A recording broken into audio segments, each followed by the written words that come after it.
Welcome to Black Muse, a conversation series celebrating the lineage, creativity, and ever evolving expression of Black culture.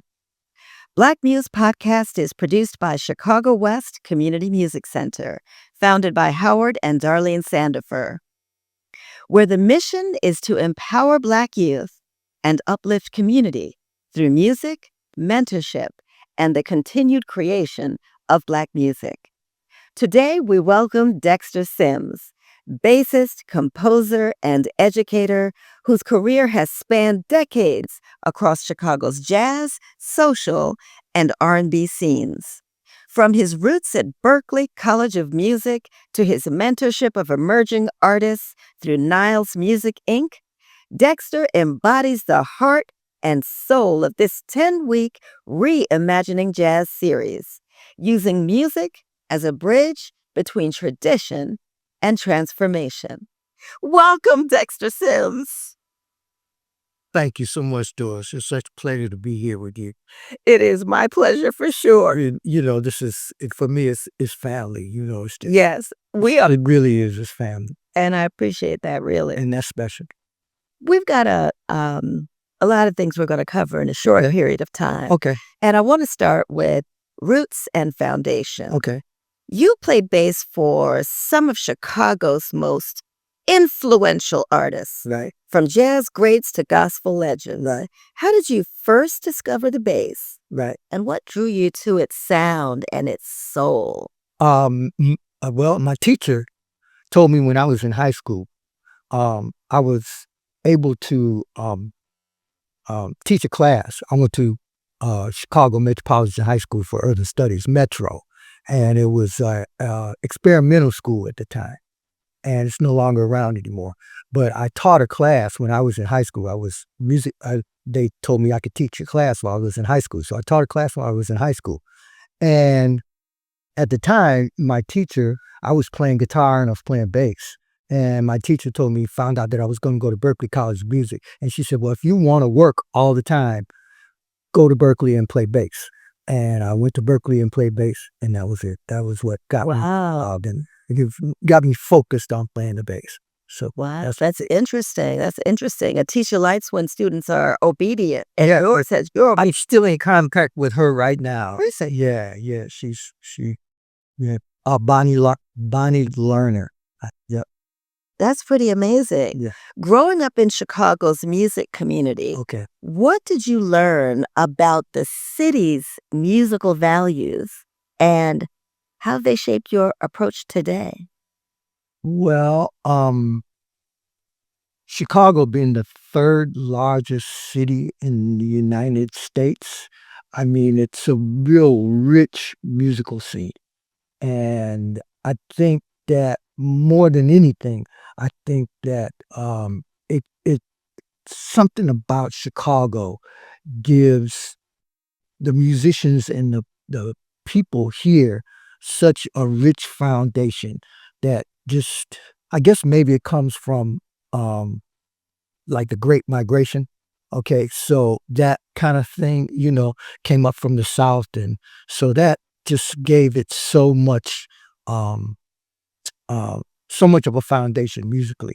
So it's kind of hard to escape. I mean, if you're a musician and you're from Chicago, that's just what happens if you're a musician from Chicago. It's Well, we think kind of special. I think it's special for sure. Okay. Let's look at the art of the bass. Okay. You played upright and electric bass, right? Yeah, try. So how does each voice allow you to express different sides of yourself? Because, you can be serious and you can be funny. And I think when you play the bass, you have the same double-sided or more. I think maybe as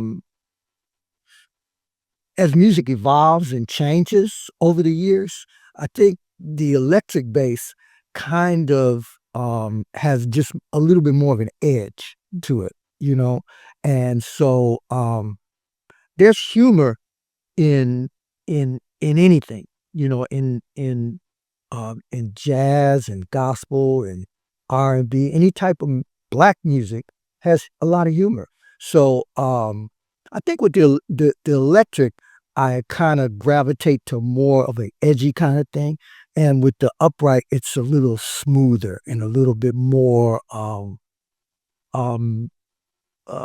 more of a bounce and a foundation. Even though there's foundation electric too. I don't know what I'm saying. Huh? I don't know. It's so funny. I'm trying to make it right. I don't know what I'm saying. It just is what it is. It is what it is. You are imparting knowledge. Trust me, trust me. And when you're teaching the students, you have to teach them certain things like what support means Right. as a musician. Right. What does support mean for you as a bassist, musically, spiritually, interpersonally when you're on stage? Well, I mean, you give support and you get support. Mhm. I get just as much support as I give, probably more than I give. So I want to give because I get it from the audience and the people that I play with. Okay, so most of the time I'm getting support, but because I know I'm going to get support, I want to give support. I want to give support musically. I want to give support personally in relationships, and you said spiritually. I mean, all of this has to do with God. Yes. So I mean, if you believe in God, and I believe in God, I believe. and a lot of people do, and most of the time, it's just about that support that you get from each other, from the music, and from that higher power or that supreme being, which is God. Important lesson for young people to learn. It's not just about being a soloist on stage and being the center of attention, right? No. Right. And Chicago will teach you that. Oh, yeah, definitely. But if we look at Chicago influence and community impact, I always think about Howard and Darlene and how they built Chicago Community Music Center Right. to Right. make sure that that Black music doesn't go silent Right. on the West Side. How have you seen community-based music programs change lives, especially for Black youth who grow up with music or don't grow up with music? Excuse me. I mean, I'm involved with Chicago West Community Music Center, and I'm also involved in other music programs throughout the city of Chicago.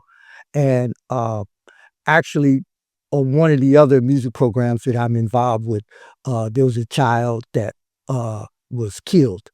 You know, So I mean, it's literally what we're doing. What Darlene and Howard Sandifer are doing with Chicago. It is literally a matter of life and death. For literally a matter of life and death. And I believe that for a lot of people, you can't put your finger on it sometimes because sometimes it doesn't happen that dramatically. But trust me, I know. It's what keeps me coming. It's a matter of for a lot of people, it's a matter of life and death. Yes. Okay, so I take it seriously. Yeah, yeah. And I think we all should. I know Darlene and Howard take it seriously. Oh, absolutely. Mhm. Tell us a little bit about Niles Inc., because that's your company that focuses on education and production, Right. right? Right. What role does entrepreneurship play in sustaining Black music today?